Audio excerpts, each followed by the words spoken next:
Ohms law, Ohm's law, Ohm's law. What is Ohm's law?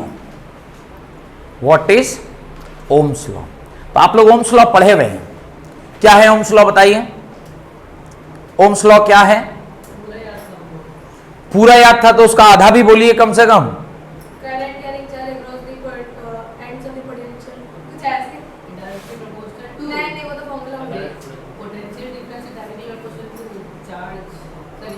Current, very good.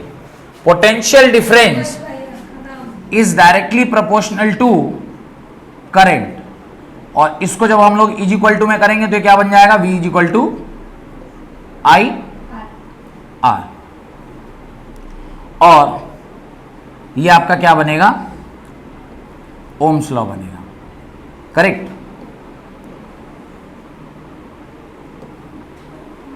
इसको ऐसे करके क्या कर दीजिए? गलत कर दीजिए। इसको ऐसे करके क्या कर दीजिए? गलत कर दीजिए। आप कहिएगा सर आप पगला गए, sir V equal to I तो हम लोग बचपन से पढ़ते आ रहे हैं, and V is proportional to I होगा तब ना प्रोपोर्शनलिटी कांस्टेंट R लगाएंगे और V equal to I R हो जाएगा। आप टोपी जब से पहने हैं तब से सिर्फ दूसरे को टोपी पहना रहे हैं, ये गलत कैसे हो गया? साला 10 क्लास से हम लोग ये पढ़ते आ रहे हैं, 10 क्लास से हम लोग पढ़ते आ रहे हैं। तो 10 क्लास में हम आपको तो यही पढ़ाए थे, हम लोग को पढ़ाए थे, लेकिन जो समझाए थे वो आप भूल गए। हाँ देखिए, इसको याद है थोड़ा थोड़ा, क्योंकि ये तो अभी हाल फिलहाल ही पढ़ा है ना। तो V is equal to I R, ये एक्सप्रेशन सही है, पर जो आपने V is proportional to I बोला है ये 100% क्या है? गलत है। अब बोलिएगा सर कैसे गलत है? तो इसको मैं जनरली समझाता हूं न्यूटन के सेकेंड लॉ से। F is proportional to A होता है कि A is proportional to F होता है, दोनों में से कौन सा सही है? Question mark. ये सवाल मैं जनरली बच्चों से पूछता हूं कि भाई दोनों में से सही कौन सा है, पहला वाला सही है कि दूसरा वाला सही है? तो जनरली बच्चा कहता है पहला वाला सही है, F is proportional to A, तो F is equal to mass constant डाल दिया, F is equal to ma हमारा हो जाता है। F is equal to ma, A is proportional to F, ये बात कोई बच्चा नहीं बोलता। आप खुद सोचिए, हम लोग किसी बॉडी को एक्सेलरेशन प्रोवाइड करते हैं कि किसी बॉडी को फोर्स देते हैं? आप धक्का लगाते हैं, उसके वजह से एक्सेलरेशन पैदा होता है, न कि आप कोई मास था उसको एक्सेलरेशन दे दिए तो आपको फोर्स की प्राप्ति हो गई। यानी फोर्स आपको कभी भी मिलता नहीं है, फोर्स ऑलवेज आप क्या करते हैं? लगाते हैं। यानी कॉज कौन है एक्सेलरेशन का? फोर्स है, और फल स्वरूप आपको क्या मिल रहा है? एक्सेलरेशन मिल रहा है। जब कभी भी हम प्रोपोर्शनैलिटी साइन को लिखते हैं तो ऑलवेज लिखते हैं इफेक्ट, जो आपका फल है वो प्रोपोर्शनल होता है किसके? कॉज के। इफेक्ट जो है वो ऑलवेज किसके प्रोपोर्शनल होता है? कॉज के। आप फोर्स लगाते हैं जिसके वजह से क्या मिलता है? एक्सेलरेशन मिलता है, न कि आप एक्सेलरेशन लगाते हैं और आपको क्या मिलता है? Force. Effect is proportional to cause. आप मेहनत कीजिएगा तो एग्जाम में अच्छा नंबर आएगा, आप मेहनत नहीं कीजिएगा एग्जाम में अच्छा नंबर। तो आपने कॉज क्या किया? आपका एफर्ट क्या डाला? पढ़ाई किए, जिसके फल स्वरूप क्या आया? एग्जाम में अच्छा नंबर आया। तो आपका जो प्रोपोर्शनैलिटी साइन है ये ऑलवेज किसके प्रोपोर्शनल होता है?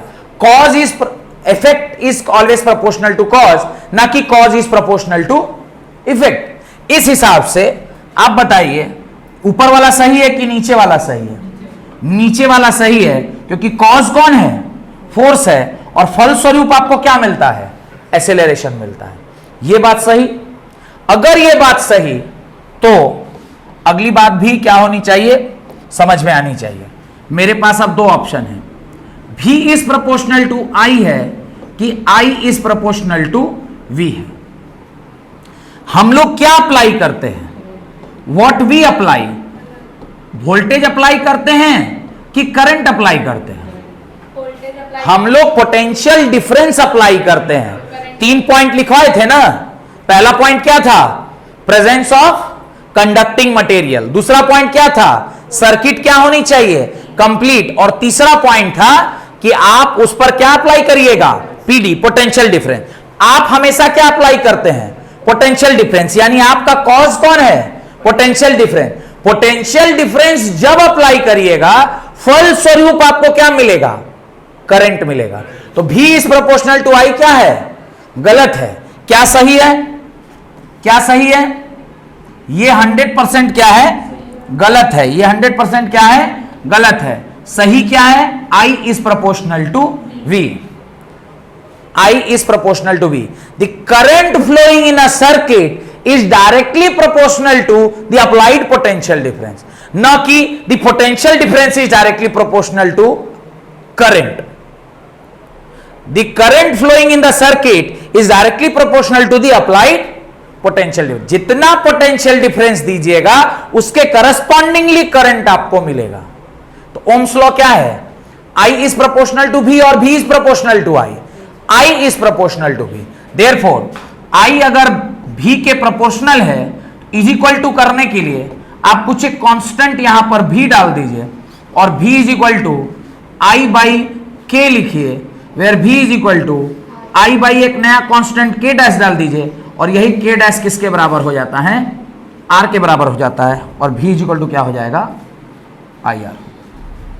और मैथमेटिकली कोई फर्क नहीं पड़ता है कि आप V is proportional to I लिख रहे हैं कि I is proportional to V लिख रहे हैं। पर फिजिक्स में आप अगर V is proportional to I लिख रहे हैं उसका मतलब अलग है और I is proportional to V लिख रहे हैं उसका मतलब अलग है। फिजिक्स में, केमिस्ट्री, मैथमेटिक्स में कोई फर्क नहीं पड़ता है। 5 पेन तुम खरीदे 50 रुपया में, तो एक पेन का कीमत 10 रुपया, अब तुम 10 पेन खरीद रहा है, ये भी चलेगा। तो कहा हम 50 रुपया में 5 पेन खरीदे तो 10 रुपया में एक पेन खरीदे तो 100 रुपया में कितना पेन होगा, दोनों तरफ से सवाल सॉल्व हो जाएगा।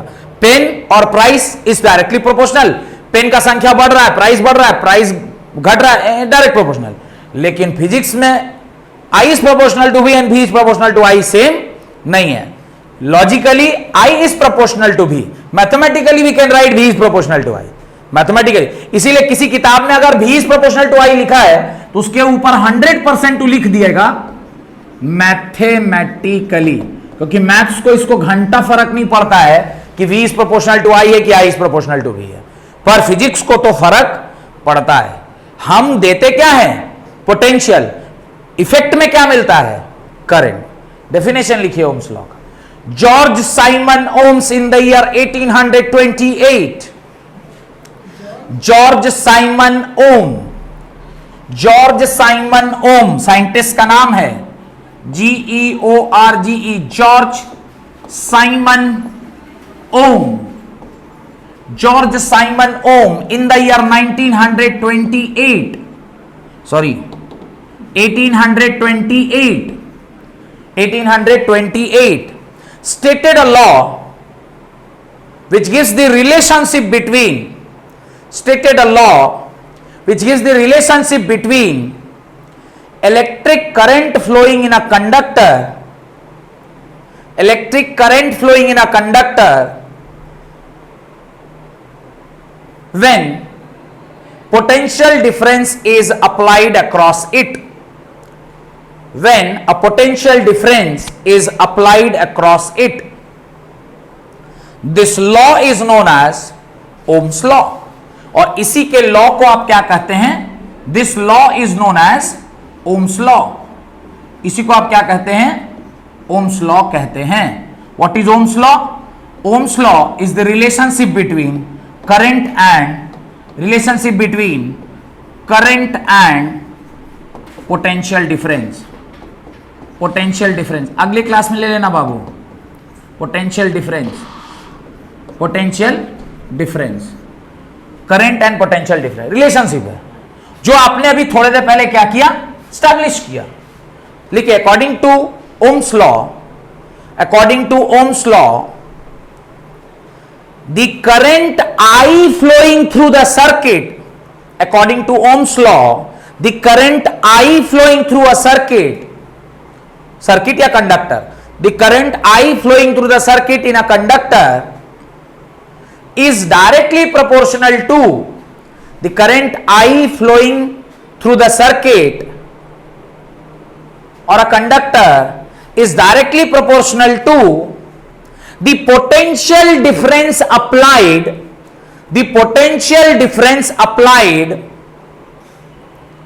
across the ends of the conductor,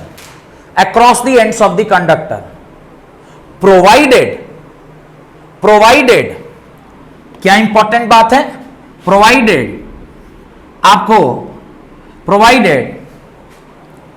the physical conditions like temperature,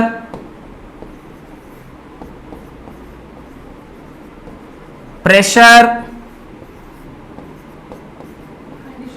strain, etc. are kept constant.